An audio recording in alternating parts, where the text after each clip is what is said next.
à chaque fois, de façon répétée, on passe le temps à se dire l'Afrique, c'est-à-dire que c'est un continent très riche. Riche de par son sous-sol, par ses matières premières, qui sont l'or, l'uranium, le coltan, le cobalt, le fer, le bauxite, le cuivre, le diamant, l'émeraude, le gaz, le pétrole, etc., etc. Par ces terres, c'est-à-dire qu'arabes, par ces millions, c'est-à-dire que de kilomètres de terres arabes, par sa faune, sa fleur, par le fait que ce soit arrosé, c'est-à-dire qu'à tout moment, par le soleil, par la verdure luxuriante, par les grands arbres, c'est-à-dire que majestueux, par nos forêts qui sont les poumons, c'est-à-dire que du monde. Mais en même temps, paradoxalement, c'est ce même continent qui est le continent, c'est-à-dire que le plus pauvre lorsqu'on évalue, c'est-à-dire qu'en termes de richesse ou en termes de PIB par habitant. Qu'est-ce qui peut expliquer cela? Moi, c'est la question, voilà, qui me taraude, ou qui m'a taraudé, c'est-à-dire qu'il y a quelques années de cela, qui m'a amené, c'est-à-dire que justement, à me questionner, à me poser les véritables questions, parce qu'on se doit de se poser les véritables questions. Qu'est-ce qui est le frein pour notre développement? Pourquoi est-ce que, c'est-à-dire que les Africains n'émergent pas, c'est-à-dire que sur le plan financier? Pourquoi est-ce qu'on n'a pas l'autonomie sur l'ensemble des pans que je vais devoir développer? Et est-ce qu'aujourd'hui, on peut dire que prétendre à la prospérité si on n'a pas coché certaines cases? Donc c'est pour cela que j'ai intitulé cette vidéo « Arrêtez d'aller faire l'agriculture et l'élevage ». Et je vais me compléter. C'est un business traditionnel. En 2025 en Afrique, de la manière que vous l'avez fait en 2024, de la même manière que vous avez fait en 2023, et même en 2022, etc., etc. Donc il faudrait changer de logiciel. Il faudrait changer de paradigme. Parce que je reste persuadé que tout est encore, c'est-à-dire que dans notre paradigme. Tout est dans notre manière de penser, de voir les choses. Donc on va aller plus loin. Permets-moi de me présenter. Bonjour, bienvenue sur la chaîne. Si tu me découvres pour la première fois, je m'appelle Thierry Toukou. Sur cette chaîne, je parle d'agriculture, je parle d'élevage, je parle d'entrepreneuriat, je parle d'investissement. Le but de la chaîne est enfin de valoriser et de vulgariser nos produits africains. Si j'ai créé la chaîne, ça fait de partager mes astuces techniques, de partager mon mindset. T'amener ici à penser, à apprendre, à désapprendre et à réapprendre à nouveau. Enfin, c'est-à-dire que d'aller faire aujourd'hui des business ou d'aller entreprendre sur le domaine agricole, de l'élevage, aller faire des projets impactants qui vont pouvoir, c'est-à-dire que changer ta vie et changer la vie, c'est-à-dire que de ta famille et changer la vie des personnes qui t'entourent. Donc, si c'est des modèles de business ou si c'est des idées comme ça, c'est-à-dire que de vidéos qui t'intéressent, je vais t'inviter ici à mettre le pouce, à mettre le like, afin de permettre à l'algorithme YouTube de partager la vidéo à plusieurs d'entre vous. À partager cette vidéo afin que ça puisse impacter un plus grand nombre. Tu sais que ici, l'algorithme YouTube, c'est lorsque tu mets le j'aime que l'algorithme YouTube partage à un plus grand nombre. Et je t'ai aussi dit que tu as constaté comme moi que je suis, mes vidéos sont par l'algorithme YouTube, c'est-à-dire que restreint, donc je suis shadowban par les positions que je tiens, parce que ici, là, les propos que je tiens nuisent un peu, c'est-à-dire qu'aux intérêts des grands groupes industriels. C'est de bonne guerre aussi, c'est le rapport de force. Donc pour pallier à cela, je vais t'inviter à mettre le pouce à partager à un plus grand nombre.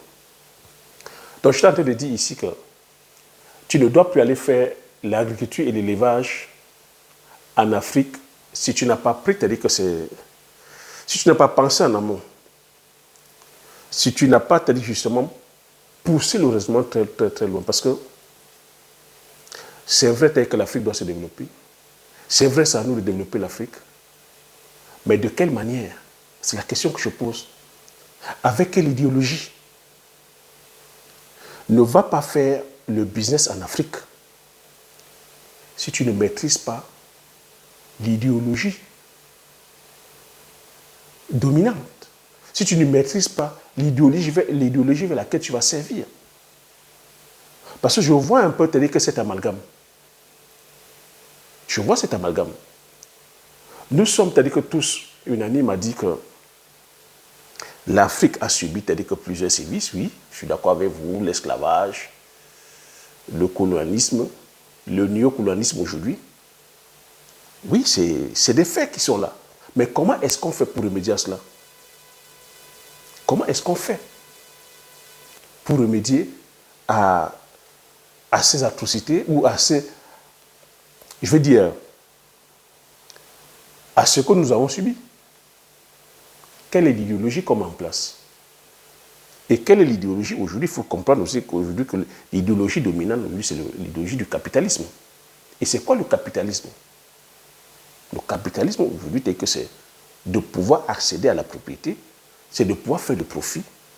Et tu vois que dans cette idéologie-là, c'est une idéologie aujourd'hui où les États n'ont plus le contrôle. Donc aujourd'hui, c'est des personnes, c'est des personnes comme ça qui détiennent des capitaux, qui prennent des risques, qui vont investir, qui vont entreprendre, afin de créer de la valeur. Donc tu vois qu'un capitaine d'industrie qui prend son argent, qui va développer la recherche et qui arrive à sortir un produit ou un service, tu vois que ce capitaine d'industrie ou cette personne, la chose qui va l'intéresser, c'est-à-dire que c'est d'avoir un retour sur investissement, c'est de pouvoir gagner son argent. Et derrière cela, si l'État n'est pas là pour pouvoir réguler, si l'État n'est pas là pour pouvoir mettre les garde-fous, ben cette personne, c'est-à-dire qu'elle va gagner son argent, peu importe les moyens. C'est pour ça que l'État est là pour pouvoir, c'est-à-dire réguler afin que ce soit un business qui soit éthique, que ça respecte certaines valeurs, que ça respecte certaines normes. Donc c'est là-dessus qu'on se doit de comprendre. Donc nous aussi là derrière, j'ai commencé en disant que nous sommes là que pour réclamer que notre autonomie, notre indépendance. On est tous conscients que l'Afrique, la plupart des pays qui ont reçu leur indépendance dans les années 1960. Et on était qu'à chaque fois à faire la comparaison entre certains pays d'Asie, la Chine, la Malaisie, l'Indonésie, dans les années 1960, plusieurs pays d'Afrique avaient des PIB plus élevés que ces pays que j'ai cités là. Qu'est-ce qui explique qu'aujourd'hui, en 2024, ces pays soient, c'est-à-dire que voilà, à des années-lumière sur nos pays en Afrique? Qu'est-ce qui explique que ces pays soient plus développés aujourd'hui que nos pays d'Afrique? C'est ça qu'on se doit de voir de façon froide, faire des analyses froides, enlever les émotions et pouvoir, c'est-à-dire justement, tirer les conséquences, voir ce qu'eux, ils ont mis en place afin de pouvoir émerger. Parce qu'un entrepreneur, c'est justement cette quête-là. Un entrepreneur, c'est le travail que l'entrepreneur se doit de faire afin de pouvoir apporter une solution au problème, à un problème qu'il a décidé dans la société. Donc c'est cette analyse-là que tu dois de faire, une analyse froide. Donc pour qu'on puisse émerger, pour que ces pays-là puissent... qu'est-ce que ces pays-là ont fait pour pouvoir émerger? Et moi, l'analyse que je fais, c'est que présentement, quand je te demande d'arrêter d'aller faire l'agriculture et l'élevage de la façon dont tu vois en Occident, quand je dis Occident ici, tu vois, ce sont ces pays développés. Si tu vas faire l'agriculture de façon industrielle, sur la monoculture, tu ne vas pas t'en sortir. Tu meurs dans le film. Si tu vas faire, c'est-à-dire que tu fais le choix encore de la monoculture des céréales, le maïs, le soja, le blé, le houblon, le colza, le tournesol, tu meurs dans le film. Pour des raisons que je vais développer ici. Là. Tu vois que moi, je suis tout dans la pédagogie. Je ne te dis pas ça et puis je te laisse justement, t'as dit quoi, comme ça, aller toi-même faire tes propres recherches. Je t'explique ça pourquoi. J'explique que ces pays-là sont aujourd'hui développés où on fait les choix qui sont les leurs d'aller produire de façon industrielle parce qu'il y a eu un travail. Il faut comprendre que derrière ces pays occidentaux ont commencé, c'est-à-dire que dès la base, il y avait une agriculture qui était dite paysanne, donc une agriculture d'agroforesterie, une agriculture d'agro-silvopastorale, où sur le même espace, on produisait, c'est-à-dire que des arbres, on produisait des cultures et on faisait de l'élevage. C'est le même modèle qui puisse exister. Donc c'était la diversification des cultures. Donc je vais te demander ici, si tu vas aller faire de l'agriculture en Afrique, je vais te demander d'éviter la monoculture, principalement des céréales, d'aller vers la diversification des cultures, d'aller vers l'association des cultures. Pourquoi je te le dis? Les pays européens, les pays occidentaux ont fait la révolution agricole. Pour qu'ils soient là où ils sont aujourd'hui, ils ont fait la révolution agricole. C'est des pays qui ont la souveraineté sur le plan alimentaire parce qu'ils ont fait une révolution. Quand je dis ici révolution, ça veut dire qu'ils ont pensé leur modèle agricole. Bien qu'aujourd'hui, avec plus de 90 ans, 100 ans de recul, ils sont en train de voir les effets négatifs. Mais ça a été pensé. Les États ont statué. Le continent européen a statué. Ce qui vaut que pour l'Europe vaut pour les Amériques. Il y a une révolution. Et quand on parle de révolution, l'État s'implique, l'État est garant. L'État impose des normes, l'État accompagne les producteurs et les productrices. L'État régule les règles qui permettent aux banques d'affaires, aux banques commerciales de pouvoir accompagner les acteurs sur le terrain. Ce qui n'est pas le cas chez nous en Afrique. Si tu vas aller produire de façon industrielle, qui c'est qui va t'accompagner? Ces pays occidentaux sont souverains sur le plan de l'énergie. Tout pays qui se respecte se doit d'être souverain sur le plan alimentaire.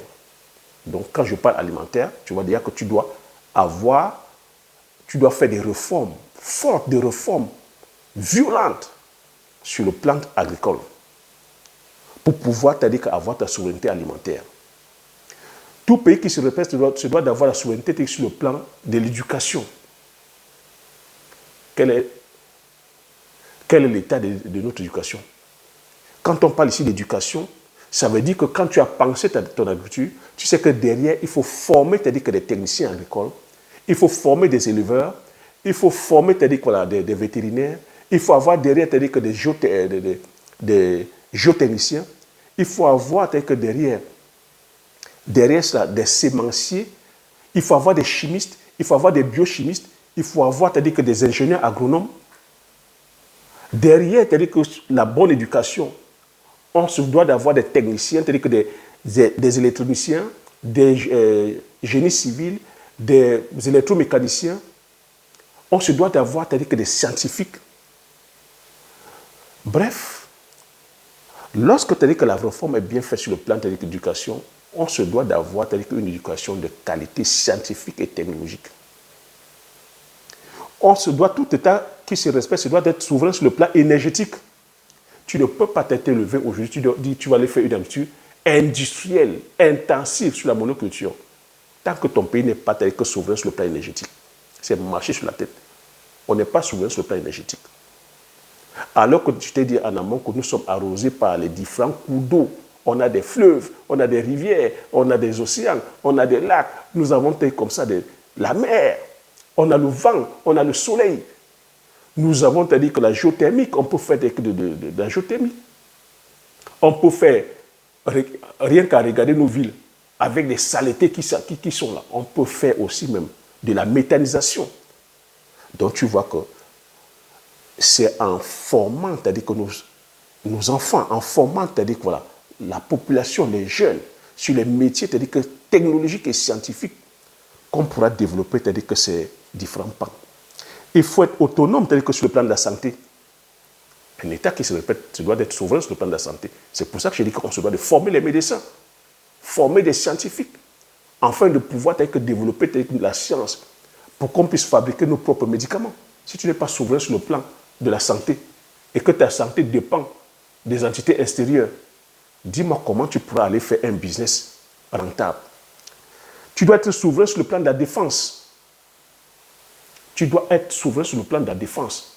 Ton pays doit se défendre tout seul. Ton pays ne doit pas te dire que dépendre des alliés. Oui, c'est vrai que nous sommes dans un monde aujourd'hui où il y a des alliés, mais tu te dois te dire que sur le plan de la défense, compter d'abord sur toi. Pouvoir fabriquer toi-même tes armes. Avoir la technologie qui puisse fabriquer les armes. Avoir la science qui puisse fabriquer les armes.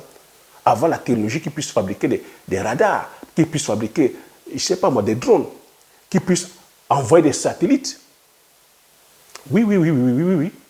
Si tu n'es pas souverain sur le plan de la défense, comment est-ce que tu pourras réclamer ta souveraineté alimentaire? Comment est-ce que tu pourras défendre tes frontières? Comment est-ce que tu pourras imposer tes valeurs si ton pays n'est pas souverain? Comment est-ce que sur le plan économique, parce qu'il faut comprendre que toutes les pans que je cite là, c'est des pans de rapport de force. Comment est-ce que tu pourras sur le plan économique imposer tes produits? N'oublie pas, on dit que nous sommes dans un monde de libre-échange, mais il faut comprendre qu'il y a une guerre économique. Si tu n'es pas souverain sur le plan militaire, de la défense, comment est-ce que tu pourras imposer, c'est-à-dire que t'imposer sur le marché économique? Il faudra aussi être souverain sur le plan des infrastructures. Voilà, nous voulons aller faire des affaires, on va aller faire de l'agriculture, on va aller faire de l'élevage. Alors que nous n'avons pas les infrastructures, on n'a pas de bonnes routes. Il n'y a pas de routes. De ta ferme jusqu'à la maison, jusque sur les marchés, c'est impraticable. Il n'y a pas la logistique. La logistique ici, c'est le transport. Nous ne pouvons pas que fabriquer des... Déjà, on n'a pas la technique pour pouvoir fabriquer les routes. Vous voyez qu'on dépend encore de la technique extérieure. C'est encore, c'est-à-dire que des puissances extérieures qui viennent fabriquer nos routes. Tu vois que ça, c'est une aberration. Comment tu peux aller faire un business qui soit prospère quand tu sais que ton pays n'est pas souverain, même sur le plan, c'est-à-dire des infrastructures? Ton pays ne peut même pas fabriquer les routes, construire les routes. Il faut encore dépendre des puissances extérieures. Et je te dis que nous sommes dans un monde de rapport de force. Comment ton pays pourra parler fort quand c'est un autre pays qui vient fabriquer les routes? Nous ne sommes pas autonomes, c'est-à-dire que sur le plan logistique. On n'a pas, c'est-à-dire qu'on ne sait pas fabriquer les voitures. On ne sait pas fabriquer les voitures. Comment tu vas aller faire une industrie industrielle intensive sur la monoculture? Tu vas aller faire 1000 hectares, 10 000 hectares. Quand sur le plan logistique, ce n'est pas assuré. On ne fabrique pas les voitures. Les camions, comment tu vas faire pour sortir tes vivres? Est-ce que tu vas encore aller importer les camions à l'étranger? Et quelle est l'économie que tu fais tourner? Nous ne sommes pas autonomes. Je vais dire, sur le plan numérique, aujourd'hui, le monde, c'est un petit village. Si ton pays, si le continent n'est même pas autonome sur le plan numérique, Internet aujourd'hui, qu'est-ce que tu peux faire sans Internet? Qu'est-ce que tu peux faire sans Internet? Et aujourd'hui, tout passe par Internet. Aujourd'hui, c'est la communication. Aujourd'hui, les chaînes de télévision traditionnelles sont ringardes. Tout est aujourd'hui sur Internet. Si sur le plan numérique, ton pays n'est pas souverain. C'est pour ça que j'ai dit qu'il faudrait qu'on forme la jeunesse, qu'on ait que des jeunes qui s'intéressent à ces métiers technologiques, afin de pouvoir que justement, nous permettre de nous développer que sur le plan technologique, sur le plan numérique, sur le plan de la téléphonie, sur le plan de la communication, sur le plan des multimédias. Parce qu'aujourd'hui, il faut comprendre que c'est-à-dire que l'Occident, si les autres puissances nous dament le pion, c'est sur le plan de la communication. Aujourd'hui, la plupart d'entre nous, il faut se dire la vérité, c'est dû qu'au travers des médias. La télévision qui est un vrai outil de propagande. Ce n'est pas pour rien que plusieurs multimilliardaires ont des chaînes de télévision. Parce qu'à travers la chaîne de télévision, ils véhiculent leur idéologie. Ils véhiculent leur façon de penser. Et à travers ça, ils nous endoctrinent. À travers ça, il y a un véritable lavage du cerveau. Et au finish, c'est leur idéologie qu'on véhicule. Donc il faudra aussi être autonome que sur le plan monétaire. Tout État qui se respecte se doit d'être souverain sur le plan monétaire. Oui, c'est un enjeu. La monnaie. La monnaie, c'est la vitrine d'un pays. La monnaie te dit que c'est une valeur. Et la monnaie te dit que justement, c'est ça qui apporte la garantie à un pays. Si le dollar est puissant aujourd'hui, c'est parce que les Américains produisent, parce que les Américains, à travers, te dit que le dollar, ça représente une puissance. Les Américains ont une puissance militaire, ont une puissance économique, ils sont technologiques, scientifiques. Vous voyez que le dollar apporte cette fois-ci la confiance. Donc pour que la monnaie soit forte, il faudrait que derrière, qu'on crée de la valeur. Et aujourd'hui, que si on a une bonne vision, on peut créer de la valeur au travers des mécanismes que j'ai cités là. Nous, matières premières. Mais maintenant, il faudrait que cette fois-ci, qu'on ait la science et la technologie, qu'on ait déjà la connaissance, afin de pouvoir transformer ces matières premières-là. Donc tu vois qu'ici, j'ai dit les médias, il faudrait aussi qu'on soit souverain sur le plan industriel. Donc industriel maintenant, qu'on puisse transformer nos matières premières. Et c'est là où moi le bas blesse. C'est là où que je marque l'accent. Donc tu vois qu'une fois que je dis ça, ça demande de la réflexion. Qu'est-ce que nous faisons présentement? Quand je dis que nos États doivent être souverains, tu vois que le travail ici, c'est l'État. C'est l'État qui se doit de nous garantir tout ça. Tu vois que si tu te lèves là maintenant, tu vas aller faire une agriculture intensive, industrielle, sur la monoculture. 200 000 hectares de soja. Qui c'est qui va te donner 1000 hectares? 1000 hectares, c'est déjà dans l'ordre du domaine national. C'est l'État qui doit t'accompagner. Si ton pays n'est pas en train de te soutenir, de t'accompagner sur ce projet-là, oublie. Pour déjà avoir 1000 hectares, il faut déjà que c'est la signature présidentielle. Il faut que ce soit la signature présidentielle. Et 1000 hectares, as-tu les moyens présentement pour pouvoir aller faire 1000 hectares? 1000 hectares pour les contingences que j'ai citées, nous ne sommes pas autonomes sur le plan des intrants. Ce n'est pas nous qui fabriquons les semences. Ce n'est pas nous qui fabriquons la mécanisation. Ce n'est pas nous qui fabriquons les produits phytosanitaires, herbicides, fongicides, nématicides, raticides. Les engrais, ce n'est pas nous qui les fabriquons. Donc tu vois que lorsque tu te lances dans ce système-là, tu vois que ton pays n'est souverain sur rien.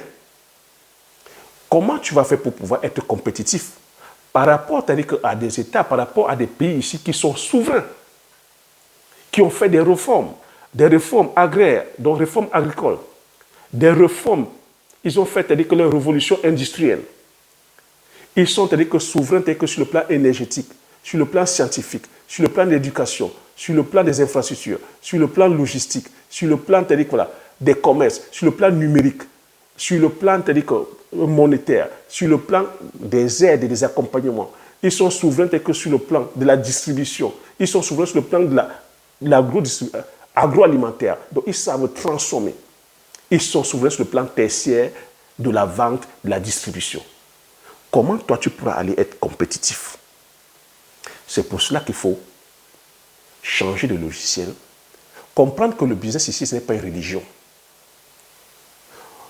Moi, malheureusement, je me rends compte que dans notre communauté, on pense que le business, c'est la religion. Qu'on se doit d'aller réciter ce que les autres ont fait. On pense aussi que c'est un dogme qu'on se doit d'appliquer. Non, ce n'est pas une religion. Ce n'est pas du tout une religion. On peut aussi, c'est-à-dire que penser notre modèle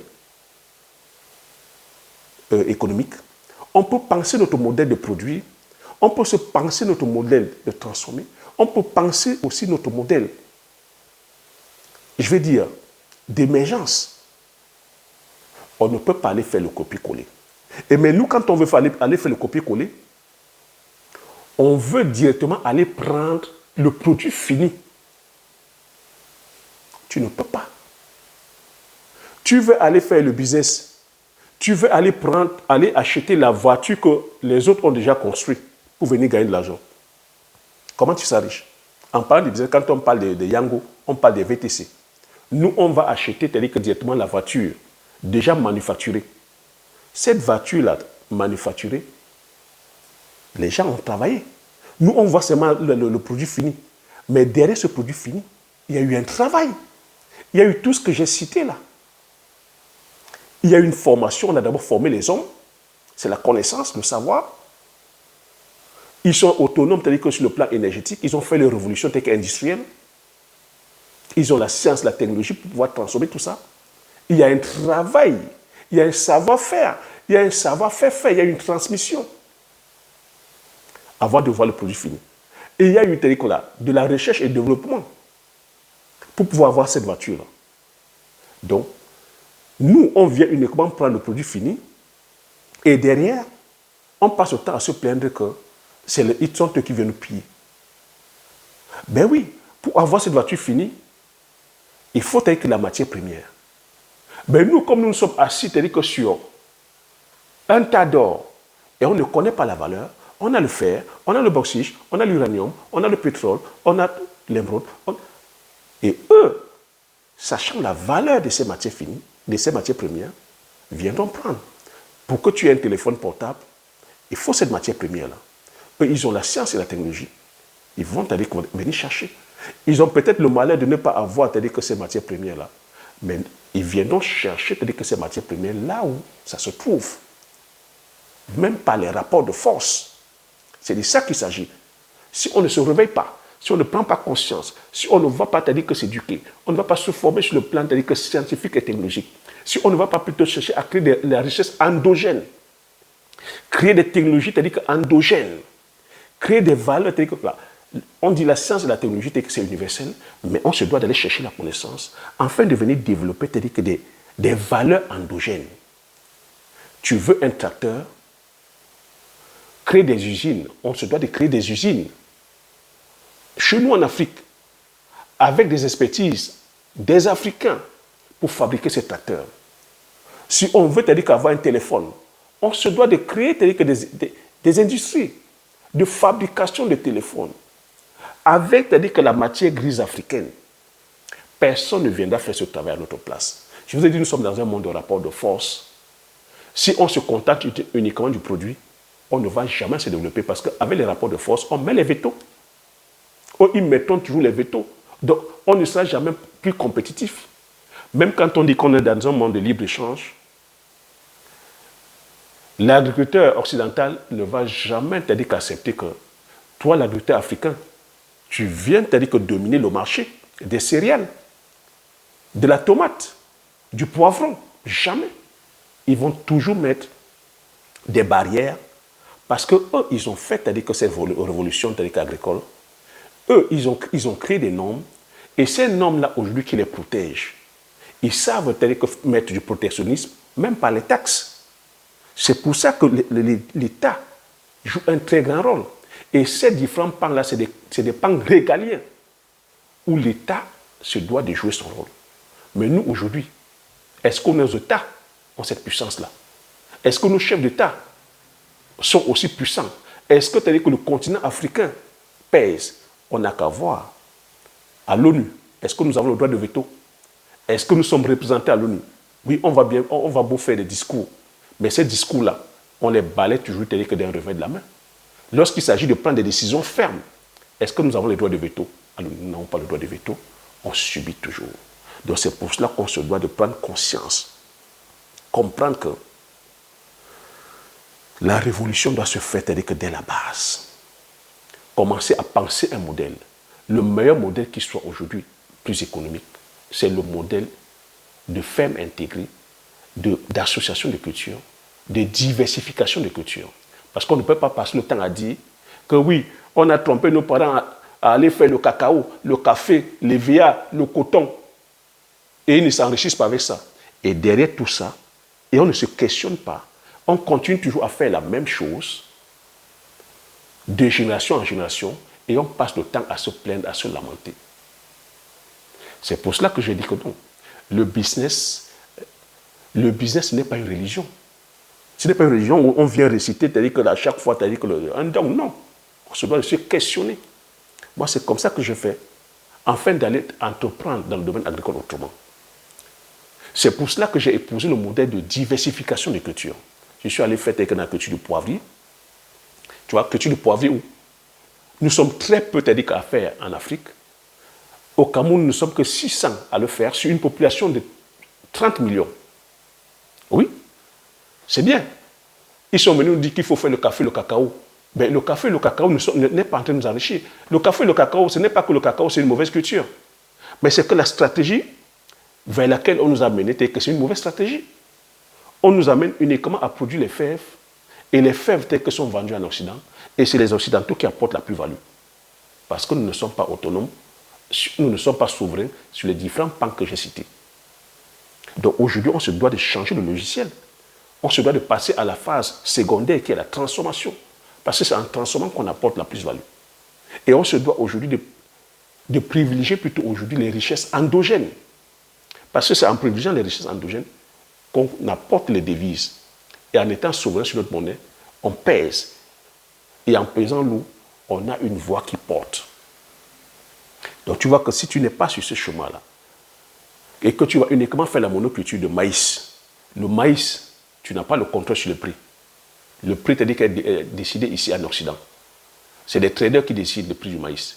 Si tu vas faire dans la monoculture du cacao, du café, les prix ne sont pas décidés par les Africains. C'est décidé ici, c'est-à-dire que sur la base des traders, il suffit que la météo ne soit pas bonne, que le prix a fluctué. Et au jour d'aujourd'hui, vous êtes en train de voir le phénomène du changement climatique. Si tu vas faire 300 hectares de maïs, et que derrière, par le phénomène de changement climatique, le soleil brûle tout, rien ne donne, comment tu fais pour t'en sortir? Ton pays, il n'y a pas de réforme sur le plan agraire. Ton pays ne te soutient pas économiquement. Tu n'es pas accompagné. Les banques ne t'accompagnent pas. Tu vas faire un investissement comme ça, admettons même de 300 millions, et que tous les 300 millions vont dans l'eau. Tu n'auras que tes yeux pour pleurer. Nous sommes en train de vivre ça. Ce que je dis, ce n'est pas de la fiction. Je le disais il y a 4 ans, mais nous sommes en train de vivre ça. Vous voyez ce qui se passe en Occident. Les vents violents, les inondations. Vous voyez ce qui se passe présentement en Espagne, à Valence. On dénombre plus de 140 morts. Plus de 100 morts. Avec des dégâts chiffrés à plusieurs milliards d'euros. Inondations. En France, pareil, il y a des inondations. En Italie, pareil, il y a des inondations. Partout en Europe, il y a des inondations. C'est dû à leur modèle de production, c'est-à-dire quoi, agricole. C'est dû à leur mode de construction. C'est dû à leur modèle d'élevage. C'est dû à leur façon de se mouvoir. Tout ça, ça doit nous amener à penser. Je parle aussi pareil pour l'élevage. Ce qui vaut pour l'agriculture vaut pour l'élevage. On te parle dit qu'il faut aller faire des poulets de chair. Je suis venu vous dire, poulets de chair. Pour quel modèle? Eux, ils ont pensé ici leur façon de produire tel que le poulet de chair. Et ils se sont assis sur le plan scientifique à dire qu'ils veulent sortir que des sujets à 45 jours. Ça fait développer quoi? Ça fait développer la science. Et cette science-là, qui détient cette science? C'est des grands groupes agroalimentaires appartenant à des privés. Ce ne sont pas les États. Donc tu vois que quand un grand groupe a investi des centaines de milliards sur le plan de la recherche et développement, comment tu vas pouvoir venir empêcher ce grand groupe à faire des profits? Et nous sommes aujourd'hui avec une idéologie telle que capitaliste, où c'est une idéologie qui favorise le profit, sur lequel les États ont perdu la main. Les États n'arrivent plus à réguler. Les États n'arrivent plus à réguler la finance, n'arrivent plus à réguler ces grands groupes agroalimentaires. Ils pèsent plus lourd que les États. Ces grands groupes agro-industriels, que ce soit de la semence, de la mécanisation, de la chimie, donc des fabrications des engrais, pesticides, nématicides, les banques, ces grands groupes-là ont des budgets qui dépassent certains États, dont les États ont perdu la main. Je parle ici en Occident. Combien de fois tu as dit que chez nous en Afrique?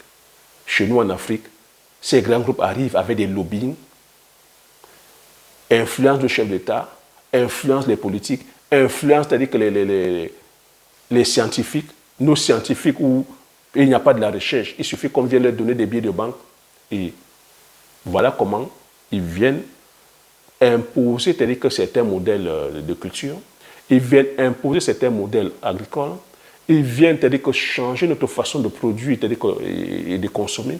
On va vous demander de venir consommer, c'est-à-dire que le maïs, de venir consommer le soja et produire un soja sur lequel on ne peut même pas transformer. Parce qu'on produit le soja sur nous en Afrique pour pouvoir exporter. Donc, mon plaidoyer ici est de dire que la monoculture ne va pas permettre à nous, Africains, de pouvoir atteindre notre autosuffisance alimentaire. Pour des raisons que j'ai citées, que nous n'avons pas encore fait de réformes agraires. Mais en diversifiant les cultures, en associant les cultures, on peut atteindre notre autosuffisance alimentaire. En associant les cultures, tu n'as pas besoin de commencer, tu n'as pas besoin de faire l'agriculture sur 100, 200, 300 hectares. Or que quand tu es sur la monoculture des céréales, tu es obligé de commencer avec minimum 50 hectares. C'est en allant vers 200, 300 000 hectares que tu peux prétendre avoir et encore.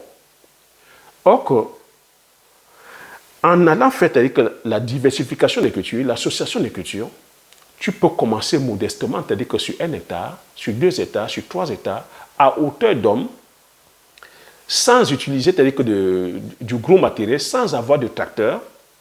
Tu peux utiliser c'est-à-dire que la petite mécanisation, le petit outillage, en associant les cultures, c'est-à-dire qu'on a cette chance qu'on bénéficie de la diversité des cultures. Or que lorsque tu es uniquement sur la monoculture, nous sommes condamnés uniquement à aller produire le maïs, à aller produire le soja ou le blé. Mais malheureusement, c'est-à-dire qu'aller produire le maïs et le soja et le blé, ça ne va pas bénéficier à la consommation humaine. Ça va uniquement bénéficier, on sait pourquoi, à aller nourrir, c'est-à-dire que les bêtes, les animaux. Et aller, c'est-à-dire que produire, par exemple, les éthanols. Et ou aller produire de la bière. Or que chaque année, FAO va dire qu'il y a eu des carences, c'est-à-dire que sur le plan alimentaire. Donc, une fois encore de plus, la stratégie. Et tu vois, c'est comme ça qu'en allant uniquement faire dans la monoculture, en utilisant des espaces de 2 000, 10 000, 20 000 hectares comme ils font ici en Occident, ça fait quoi? Ça fait qu'on perd en termes de diversité et en termes de richesse sur le plan de nos semences. On va se retrouver en train de produire uniquement comme ça une centaine ou une cinquantaine de variétés de cultures. Alors que Dieu sait que la nature nous a donné comme ça plus de 30 000 variétés de cultures. Chez nous, en Afrique, si tu vas uniquement produire le maïs, ou le soja, ou le blé, on fait l'impasse sur quoi? On va faire l'impasse sur le macabo, sur le taro, sur l'igname, sur le sorgho, sur le mil, sur le maïs même, sur l'igname, sur la banane plantain, sur le niébé, sur le founou. Tu vois que sur une surface de 1 hectare, tu peux associer facilement comme ça plus de 20 variétés de cultures. Sur une surface de 10 hectares, tu peux associer plus de 300 variétés même de cultures. Alors que si tu vas uniquement sur la monoculture, par exemple de maïs, ou de blé, ou de colza, ou de tournesol, ou peu importe, tu vois que tu ne fais que cette culture. Donc ce qui fait qu'à l'hectare, tu vas récolter, si tu es dans l'association de cultures, à l'hectare, au mètre carré, tu vas récolter plusieurs cultures.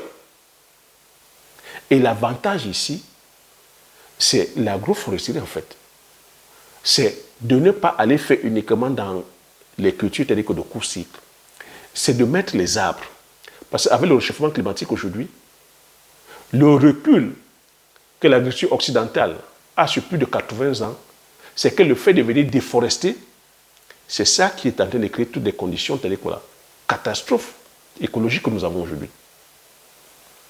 Sécheresse, vent violent, départ de feu, pluie diluvienne, inondation, c'est ça qui crée que tous ces dégâts-là. Donc il faudrait qu'on remette encore les arbres comme c'était avant, c'est-à-dire que comme on le faisait avant. Parce que l'agriculture, une agriculture nourricière, elle est tout sauf industrielle. La nature, c'est-à-dire que nous a déjà donné les bases. À chaque fois où l'être humain vient intervenir, c'est pour gâter en fait. Ce n'est pas pour améliorer, c'est pour gâter. Donc on se doit de remettre les arbres dans nos plantations. Donc, quand tu mets dans les arbres, tu vois que si tu vas sur les cultures comme le Njangsang, le Bitakola, la Cola Cuminata, le clou de girofle, et que dans les interlignes, tu mets, c'est-à-dire que tes cultures vivrières,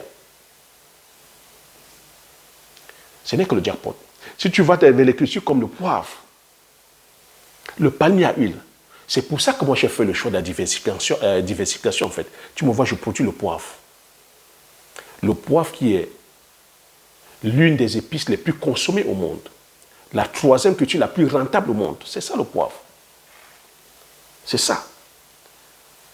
Je produis, c'est-à-dire que le bitakola, je produis le palmier à huile. C'est ça le palmier à huile. Ça, c'est l'huile de palme. Je produis le palmier à huile. Pourquoi je fais le palmier à huile? Parce que c'est une culture qui est ancrée chez nous. C'est une culture qui est originaire d'Afrique. C'est la matière grasse la plus consommée au monde. C'est une culture qui va sur le long terme. Donc c'est une culture, une fois que tu as planté, ça entre en production au bout de 3 ans et ça peut durer comme ça plus de 50 ans, 70 ans. Le poivre, une fois que tu as planté, ça entre en production au bout de 2 ans et demi, 3 ans. Ça peut rester comme ça plus de 100 ans. Le bitakola, ça peut rester plus de 200 ans. Le Njangsang, ça peut rester plus de 200 ans. Le Mpebe, plus de 200 ans. C'est comme ça que j'ai fait. Et derrière, j'ai associé les cultures vivrières afin de pouvoir me permettre, pendant la période de 2 ans et demi, 3 ans, pouvoir récolter avoir les dividendes pour pouvoir soutenir la plantation. Mais tu vois que ici, en diversifiant mes cultures, je ne dépends pas seulement d'une seule culture. Bien que les cultures comme le poivre, le bitakola, le Njangsang que j'ai choisi, c'est des cultures qui n'échouent pas. Je veux dire, c'est des cultures qu'on consomme tout le temps. On consomme l'huile de palme tout le temps, tous les jours, tout le temps, il n'y a pas de restriction. On ne peut faire aucun plat avec sans huile de palme. On consomme le poivre tout le temps, tous les jours, et par toutes les couches de population, que ce soit en Afrique, que ce soit en Occident. Et on a cet avantage qu'en Occident, en Afrique, on a cet avantage que les terres sont propices et en Occident, ça ne produit pas. C'est ça le rapport de force en fait. C'est ça, on peut faire, c'est-à-dire que le rapport de force est le poivre. On peut faire le rapport de force avec l'huile de palme. Et ils ont essayé. L'huile de palme, aujourd'hui, c'est que ça va dans toutes les industries. Et les Occidentaux, les industriels occidentaux de l'agroalimentaire ou même des industries, ne jurent que par l'huile de palme.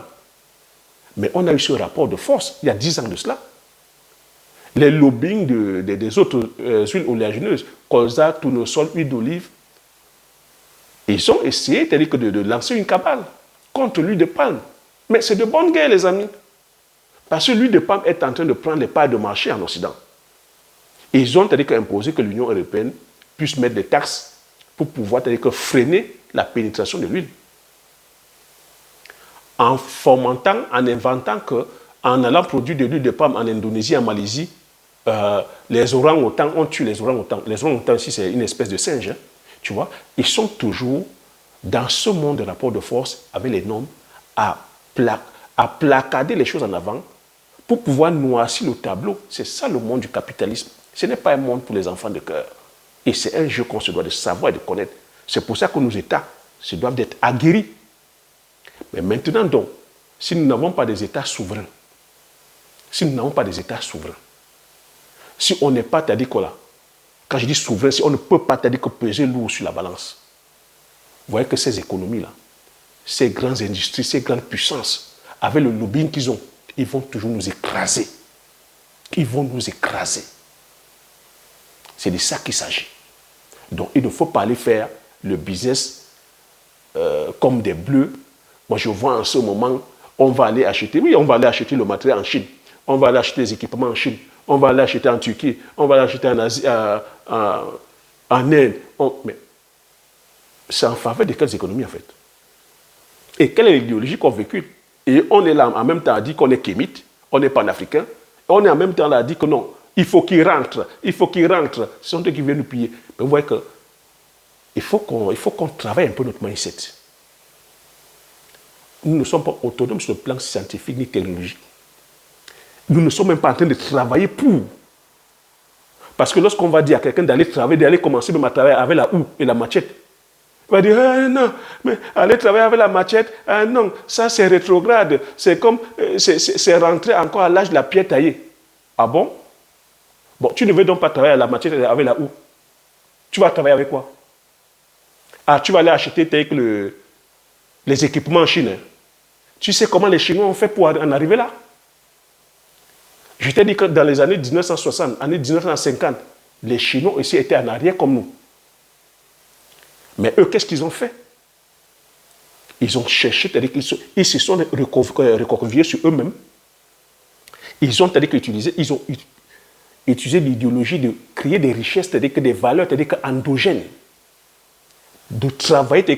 Ils savent qu'ils sont en guerre, guerre économique, guerre technologique, guerre scientifique, guerre c'est-à-dire que sur l'information, même sur la défense. Ils se doivent de créer des valeurs endogènes à eux.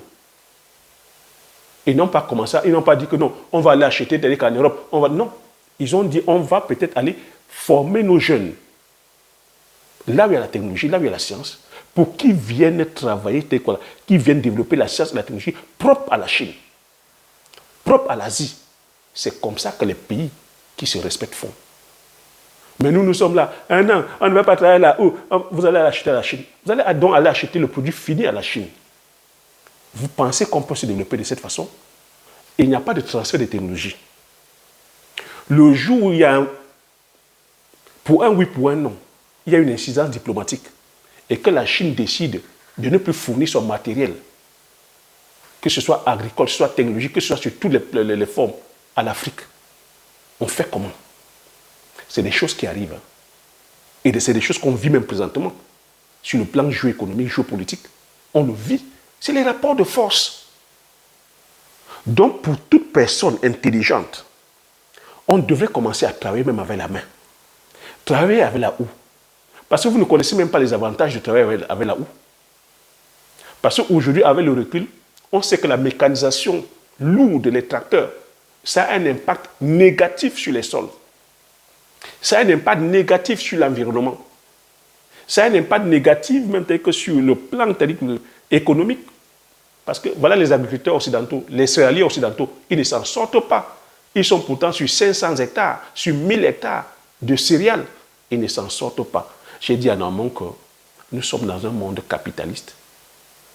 C'est celui qui est wise, c'est celui qui crée de la valeur qui gagne. Et les créateurs de valeur, c'est ceux qui gagnent ici, c'est quoi? C'est des producteurs de semences. C'est ceux qui font la mécanisation. C'est ceux qui détiennent le pétrole.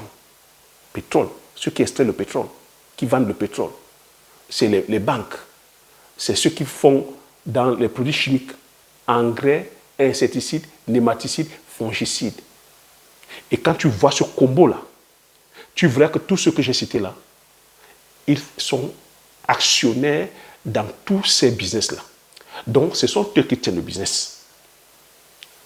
Donc, si tu ne réfléchis pas à aller penser comment faire autrement, ben c'est toi qu'on bouffe. Bah, dawa, c'est toi qu'on mange. Tu deviens la proie, on te bouffe. C'est pour ça que tu as vu que les courants de pensée aujourd'hui. J'ai dit que l'agriculture, le business, ce n'est pas la religion. Les gens sont allés penser, aller faire plutôt aujourd'hui une agriculture raisonnée où on se détache le plus possible de la mécanisation, le plus possible des produits tels que chimiques. C'est pour ça qu'on ne parle d'agriculture biologique, où on ne veut pas du tout ça. Parce qu'on a compris, ils ont compris. Parce qu'eux, ils se questionnent. Ils se questionnent. Les choses ne sont pas figées chez eux. Ils se questionnent. Tu vois l'agriculture biologique. C'est pour ça que tu entendras parler de permaculture. La permaculture, pourquoi? Parce qu'ils ont vu les travers de cette agriculture industrielle qu'on est venu les imposer dans les années 1950. Ils ont vu ça par quoi? Par les phénomènes que nous sommes en train de voir aujourd'hui. Inondation, vent violent, perte de matière organique, dû au fait qu'on vient tout labourer, érosion des sols, les nappes, intoxication de la nappe phréatique avec les produits chimiques, des maladies aujourd'hui cancérigènes, des maladies telles que chroniques qui sont développées au fil de plus de 50 années de production industrielle intensive, la qualité des eaux, la perte de la biodiversité. Ils ont perdu en espèces d'oiseaux. Ils n'ont plus, c'est-à-dire que certaines espèces d'oiseaux, en termes d'insectes, ils ont perdu, c'est-à-dire énormément en termes d'insectes. Et quand on sait que c'est des insectes qui sont là pour polliniser, ils ont perdu en termes des abeilles, ils ont perdu en termes, c'est-à-dire aquatiques, les différents poissons, parce que les produits chimiques vont se déverser dans les cours d'eau, ça va se déverser dans les mers, on perd. Cette industrie-là, aujourd'hui, on constate aussi que même dans notre consommation, on ne mange pas les produits de qualité. Je suis désolé. Tout ce qui est fait de façon, c'est-à-dire industrielle, à partir du moment où on vient transformer, où on vient mélanger, c'est-à-dire je vais dire des molécules, on ne mange plus les produits de qualité. Aujourd'hui, tu entendras parler, on va te sortir des trucs que tu es hors sol, que tu es sous serre, que tu es aquaphonie, hydrophonie. Il faut comprendre que c'est des noms pour faire tendance, pour vendre. Mais ce n'est pas de l'agriculture. La vraie agriculture, ça doit être naturel. Une agriculture, où les racines sont en contact avec le sol. Une agriculture où c'est la plante elle-même qui va chercher ses nutriments. Une agriculture où tu peux amender avec de la matière, c'est-à-dire organique ou végétale. Une agriculture où le coût de production est moindre. Une agriculture où le consommateur mange les produits de qualité. Une agriculture où tu as le contrôle, c'est-à-dire que sur ce que tu produis. Une agriculture qui ne te met pas, c'est-à-dire que toi, producteur, en danger et qui ne met pas le consommateur en danger.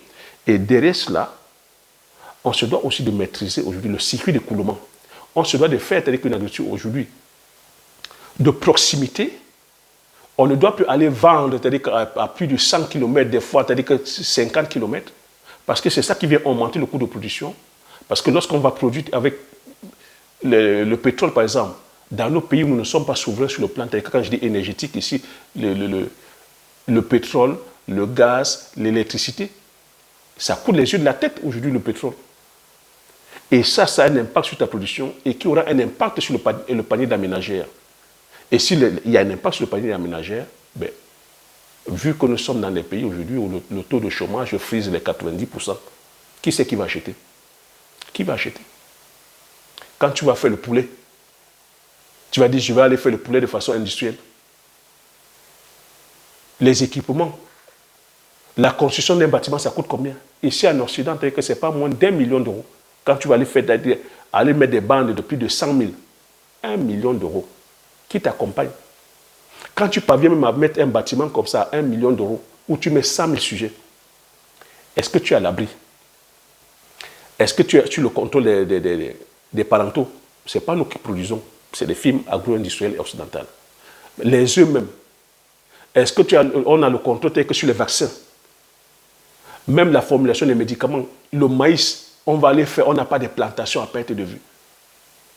Est-ce qu'on est à l'abri des phénomènes, c'est-à-dire qu'aujourd'hui, phytosanitaires, en cas de grippe aviaire, c'est ce qui arrive tout le temps. Tu as un bâtiment de plus de 100 000 poulets.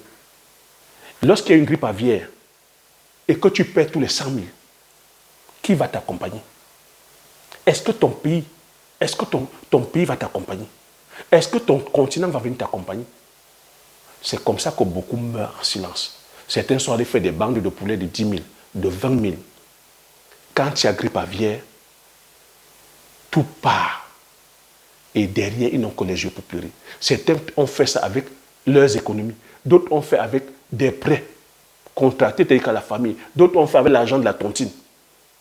Lorsque tu perds 20 000, 25 000 sujets, où tu trouves la force de venir recommencer encore une autre bande. Et la grippe aviaire, c'est des phénomènes comme ça que dans nos pays en Afrique, c'est récurrent. On les a tous les ans. Si tu n'as pas l'État pour te subventionner, pour t'accompagner, comment tu fais pour te relever? Si on n'a pas les banques pour nous accompagner, comment on fait pour nous relever? Si nous n'avons même pas, c'est-à-dire qu'aujourd'hui, les assurances, pour nous, comment on fait? Et quand il s'agit maintenant de la vente, en parlant, c'est-à-dire que des poulets de chair, de l'élevage, c'est des secteurs qui ne sont même pas du tout structurés. Ce n'est pas structuré. Lorsque tu vas te lancer dedans, qu'est-ce qui te garantit au finish que tu vas vendre le poulet à tel prix? C'est le grossiste qui vient encore, il prend le poulet, il regarde, il tâte, il te dit, ah, ce poulet n'est pas trop gros. Il te laisse avec ça. Mais lui, il sait pourquoi il fait. Parce qu'au bout de 45 jours, chaque jour qui passe, C'est la perte en fait. Les poulets vont consommer et tu ne pourras pas rentrer dans tes frais. Donc quand il fait ça, il sait que derrière tu vas courir après lui. Et quand tu vas venir, il ne va plus prendre au prix de départ. Et quand il s'en va, tu dois seulement te mettre en prière. Parce qu'il ne te paye pas content. Il va te dire, laisse, je vais partir, je vais venir te donner l'argent. Il peut partir et disparaître dans la nature. Tu n'auras que tes yeux pour pleurer. Ce n'est pas structuré tout ça. Or que ici en Occident, c'est structuré. Tu ne peux pas aller lancer une bande de 100 000 poulets si tu n'as pas déjà qu'une superficie de 400, 500 ou 600 hectares. Où toi-même tu produis, c'est-à-dire que le maïs, le colza ou le blé. C'est marcher sur la tête. On voit des personnes qui vont faire des provenderies qui n'ont pas de plantation. Mais tu comptes sur quoi en fait? Donc on va passer le temps à aller importer le maïs, importer le soja, importer le blé, importer les différents sels minéraux, importer les sujets, importer les médicaments. Et avec ça, on prétend être autonome, on prétend rivaliser avec l'extérieur, on prétend bâtir des économies, mais on marche sur la tête. On marche sur la tête. Pour la simple raison où j'ai dit, nous sommes dans un monde de rapport de force. Nous sommes dans un monde de rapport de force. On ne pourra pas lever la tête si on dépend des économies extérieures, si on dépend des autres puissances. La Chine est puissante aujourd'hui parce qu'elle est souveraine sur tout. La Russie est puissante aujourd'hui, elle parle fort parce qu'elle est souveraine sur tout. Les autres pays sont souverains parce qu'ils sont souverains sur tout. Oui. Et après, ça n'empêche pas qu'il y ait des partenariats, ça n'empêche pas qu'il y ait des accords, mais chaque État qui se respecte fait en sorte d'être souverain tel que sur plusieurs pans. Parce que lorsque tu n'es pas souverain, tu ne peux pas parler fort. Et au jour d'aujourd'hui, nous ne sommes souverains sur rien. Et je regarde de façon amusée, lorsqu'on est là à blablater, à invectiver, au lieu qu'on se mette au travail, de commencer, c'est-à-dire que par les forces et les moyens que nous avons présentement, afin de pouvoir, je vais dire, rattraper le gap. Rattraper le gap. Parce que les Chinois, c'est-à-dire qu'en l'espace de quoi? 50 ans, 60 ans, regardez là où ils sont. Regardez les pays d'Asie, en l'espace de 50, 60 ans. Ça veut dire qu'on ferme la bouche, on se met au travail. Et moi, je peux te le dire, que si on se met au travail, si on ferme la bouche, on accepte de faire le dos rond, parce que rien ne nous viendra facilement. Rien ne nous viendra gratuitement. Rien ne viendra rapidement et facilement. Il faut sortir de là. Parce que j'ai expérimenté ça. Lorsque je vais produire le palmier à huile, je vais produire le poivre, je vais produire le njangsa, je vais produire le bitacola. C'est des cultures de long cycle. Hein? C'est des produits de long cycle. Ça demande d'avoir une vision sur le long terme. Ça demande de se taire, de travailler aussi dans l'ombre. Il faut savoir que la richesse se crée dans l'ombre. La richesse, la vraie se crée dans l'ombre. Et que la vraie richesse, ça prend du temps avant de maturer. Mais nous sommes aujourd'hui une génération, c'est-à-dire qu'on a micro-ondes. Vous voulez qu'on vous montre la richesse, donc on vous montre les voitures, on vous montre les biens matériels, les maisons, que c'est d'autres puissances, c'est d'autres technologies qui ont fabriqué. Et vous êtes là, vous dites vous êtes riche. Vous n'êtes pas riche. Vous n'êtes pas riche, nous ne sommes pas riches avec ça. Lorsqu'on va te dire que viens faire le palmier à huile, ça te demande 3 ans. À toi, tu vois seulement les 3 ans, tu dis que c'est trop long, hein, parce que tu ne vas pas faire le matu vu. Quand on te dit viens faire l'agriculture, viens faire le njangsa, viens faire le poivre, viens faire le bitacola, viens faire dans l'association des cultures. Non, ce n'est pas glamour. Parce qu'en disant que je fais le njangsa, le bitacola, les gens ne vont pas voir. Non, tu n'es pas en train de voir l'argent rapidement et facilement. Donc, on vient t'éblouir comme ça dans les réseaux sociaux. On te montre les voitures, on te montre les vêtements, on te montre comment on mange dans les restos. Ces choses qui ne nous appartiennent pas en fait. C'est ce que j'appelle la mentalité des pauvres. Parce que les pauvres justifient leur richesse par les dépenses. Les pauvres justifient leur richesse par les dépenses. Or que tu as vu que les pays, les personnes qui se respectent, les personnes qui veulent prospérer, justifient que la richesse par la création de valeur. Par la création de valeur. Soyons donc tous et toutes des créateurs de valeur. Soyons dans la création de valeur. Donc, à partir de 2025, là, sois un créateur, une créatrice de valeur. Va faire ton champ de poivre associé à la banane plantain, au piment, et même à l'arachide. Tu m'en diras des mots. Lorsque tu auras un hectare de poivrier, la valeur, c'est minimum 30 millions, voire 120 millions. Dis-moi avec cela, qu'est-ce que tu ne pourras pas faire? Si avec ça, on a ce mindset-là, on commence maintenant à savoir comment travailler ensemble, à aller chercher la technologie là où ça se trouve pour former nos jeunes, créer maintenant des richesses endogènes. Des richesses endogènes. L'industrie doit être une industrie faite par nos jeunes. Ce n'est pas pour rien que tu vois Aliko Dangote. Mais regardez un peu Aliko Dangote. Aliko Dangote a commencé comme commerçant. Il allait importer, c'est-à-dire que les produits de première nécessité, c'est-à-dire qu'au Brésil, c'est-à-dire qu'en Asie, il gagnait de l'argent.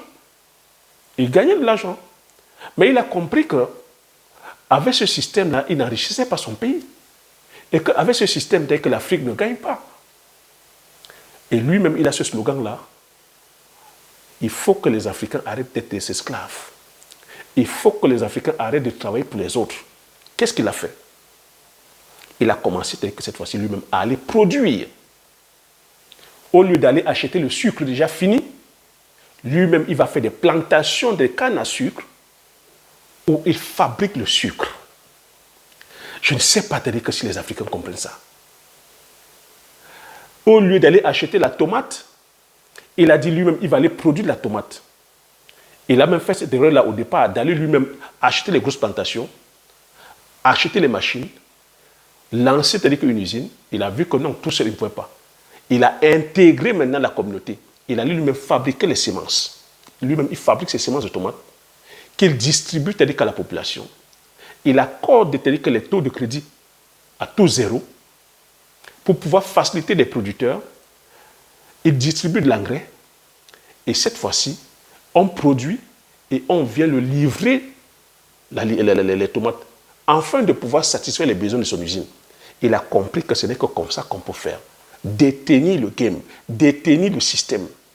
À qui est-ce que je parle? Ça, c'est Dangote, l'homme noir le plus riche au monde, l'Africain le plus riche d'Afrique. Il ne s'est pas arrêté là. Il a vu que le ciment, l'Afrique est à bâtir, l'Afrique, tout est à refaire en Afrique, les constructions se lèvent.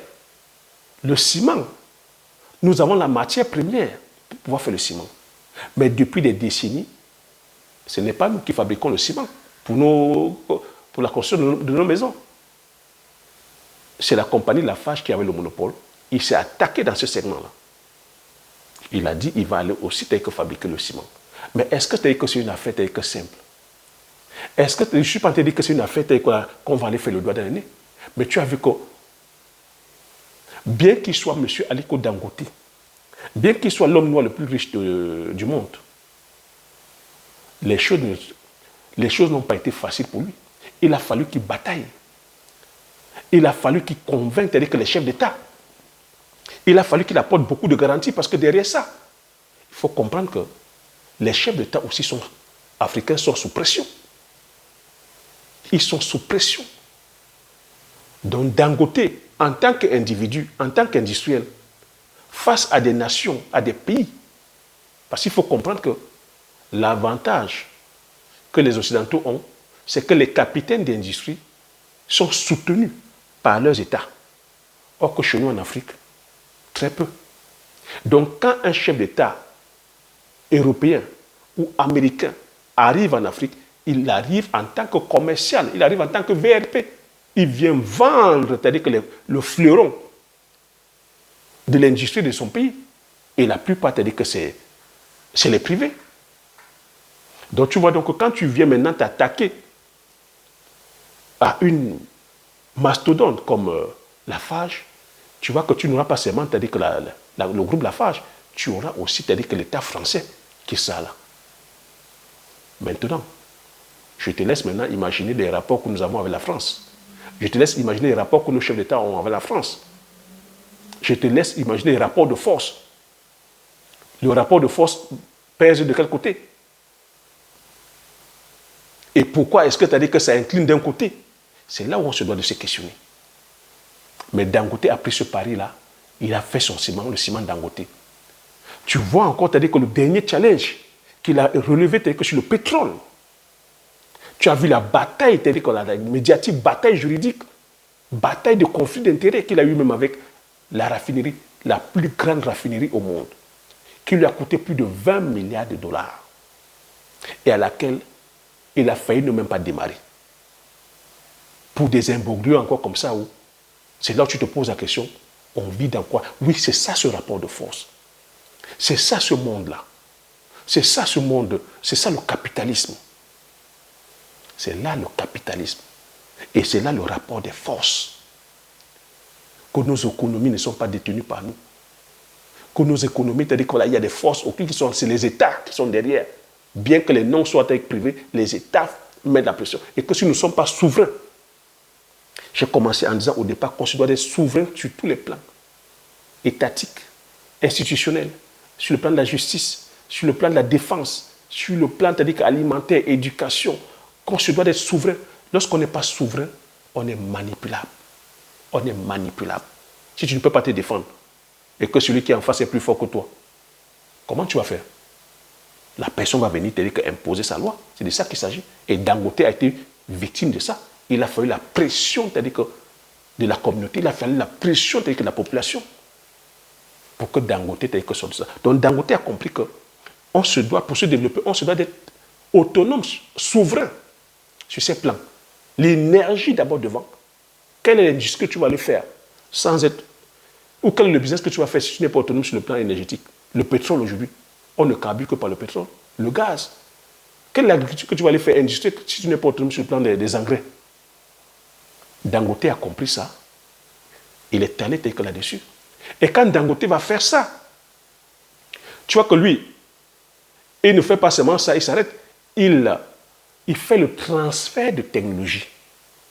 Il va employer les chercheurs, les techniciens. Il va prendre la technologie étrangère, mais il fait en sorte qu'il y ait un transfert de technologie. Que là-dedans, qu'il y ait des Africains, des Nigérians, que ce soit endogène. Lorsqu'il le fait avec cette raffinerie, il sait qu'en termes de logistique, ça va demander beaucoup de camions. Qu'est-ce que Dangote fait?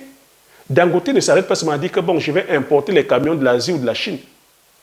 Il dit, il faut qu'on transfère la chaîne d'assemblage de camions au Nigeria. Donc quand Dangote passe, il passe la commande de 4000 camions par exemple, il demande qu'il impose qu'on mette l'usine d'assemblage des camions au Nigeria. Il le fait pourquoi? Il le fait parce qu'il veut le transfert de technologie. Il le fait pourquoi? Parce qu'il ne veut pas être en rupture de stock des pièces. Et que la technologie doit rester bénéficier aux Africains, aux Nigérians. C'est ça la stratégie en fait. Parce qu'il pouvait dire, il pouvait commander 4000 camions, on envoie 4000 camions. Ça a bénéficié, c'est-à-dire qu'à quoi? Ça n'a pas bénéficié à l'économie nigérienne. Mais lorsqu'il vient, il impose que la Chine doit installer l'usine d'assemblage en Afrique, au Nigeria, il sait que ça va bénéficier au Nigeria. La main-d'œuvre, c'est les Nigériens qui vont assembler. Les pièces détachées, on va fabriquer certaines pièces détachées sur place. C'est comme ça qu'on se doit de penser. Si on veut avoir une économie forte, on se doit de créer la valeur sur place, la valeur endogène. Et tu vois que le pétrole de Dangote aujourd'hui va permettre d'alléger justement la facture. Ça va permettre d'aider l'économie nigériane. En parlant de pétrole, si Dangote aujourd'hui est la première, si Dangote produit abondamment le pétrole, c'est la valeur du Naira aussi qui va prendre, c'est le Naira qui va prendre en valeur. Et c'est l'image du Nigeria qui sera encore bien vue que sur le plan international, sur le plan économique international, sur le plan de la finance. Le Naira pourra gagner en confiance. Parce que si tout le monde commence à acheter le pétrole du Nigeria en Naira, le Naira va prendre de la valeur. Le Naira va gagner en confiance. Pourquoi la confiance viendra?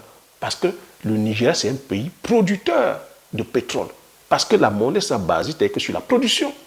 C'est de ça qu'il s'agit, les amis.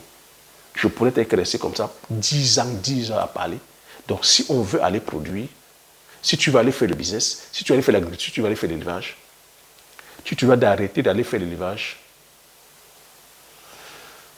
comme tu es en train de faire présentement. Si tu vas dire uniquement que tu vas aller faire l'élevage de poulet de chair, rien que ça. Pour les raisons que j'ai citées, climatiques, économiques,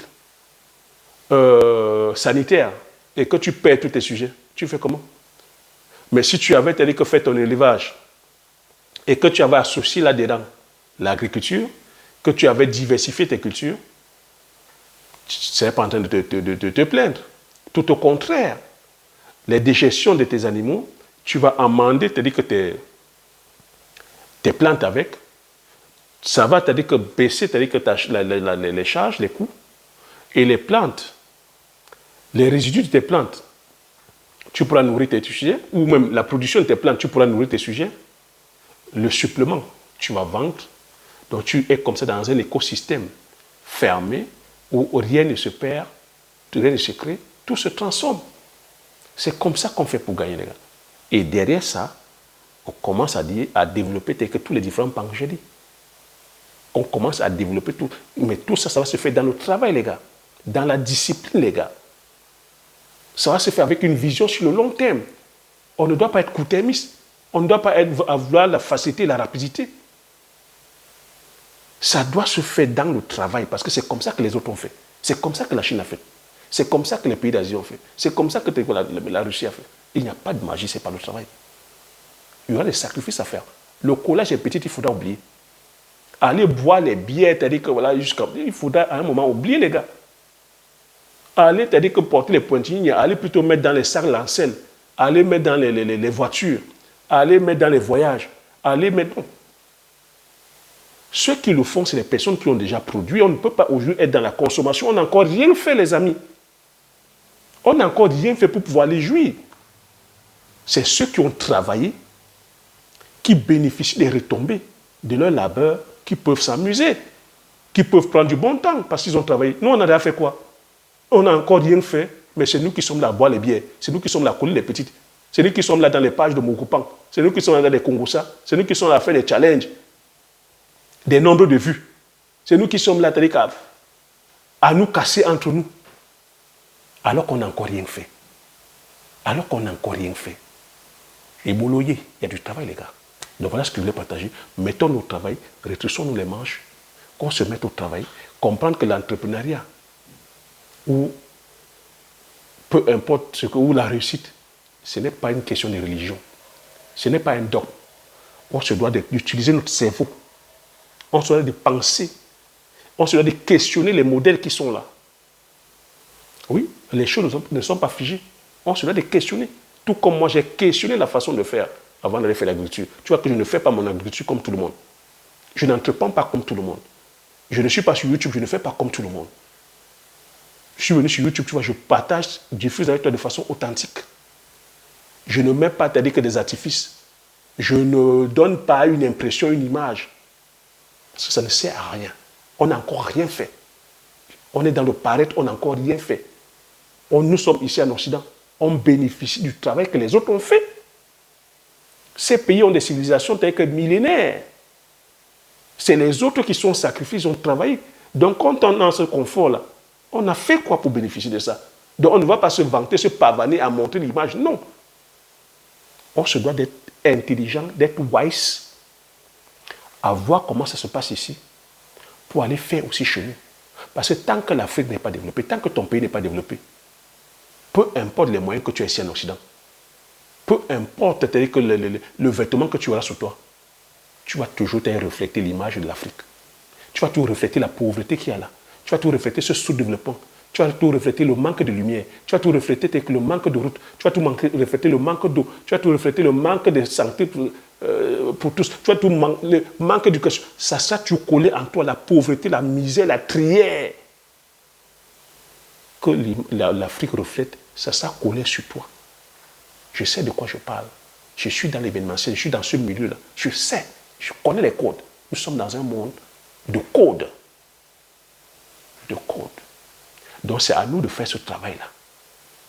C'est à nous de prendre sur nous, de payer le prix, peu importe le prix que ça va nous coûter, d'aller faire ce travail. Oui, au départ, ça va être un travail ingrat. Ça ne va pas être facile. On ne va pas nous voir. Payons le prix.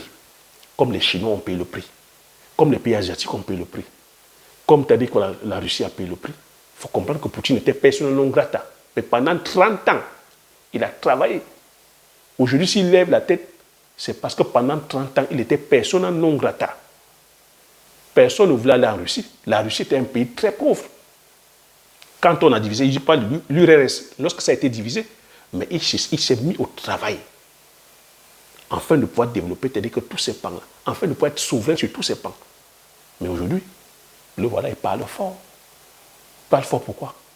Parce qu'il a cette puissance, cette arme de dissuasion. Parce que sur tous les plans, il est souverain. Mettons-nous au travail, les gars. Voilà ce que je voulais partager sur cette vidéo. Comme d'habitude, j'espère que tu as aimé.